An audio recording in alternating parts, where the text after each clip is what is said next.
हिंदू नववर्ष आणि गुढीपाडव्या निमित्तानं डोंबिवलीमध्ये शोभायात्रेचं आयोजन करण्यात आलेलं आहे आणि या शोभायात्रेमध्ये सर्वजण मोठ्या उत्साहानं सहभागी झालेत।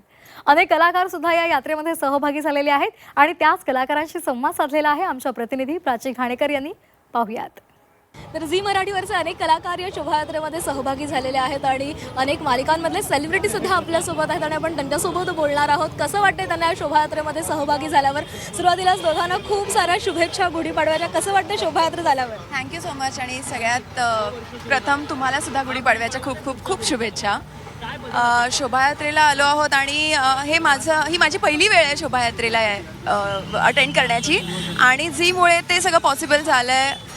माझ्या झीच्या परिवाराला मी आज भेटू शकते आणि खूप छान आमच्या रसिक प्रेक्षकांबरोबर मला हा गुढीपाडवा आम्हाला सगळ्यांना सेलिब्रेट करायला मिळतो, त्यामुळे खूप छान वाटतंय, खूप स्पेशल आहे।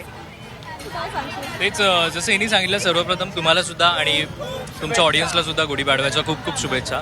खूप छान वाटतंय, स्पेशल वाटतंय। शूटिंगच्या एक ॲक्टिव्ह शेड्यूलनंतर आम्ही कुठेतरी असं हे सगळ्याचे मिस करतो। ते झी नेहमीच काही ना काहीतरी असं करतं ज्यामुळे कलाकारांना एक स्पेशल फील मिळेल।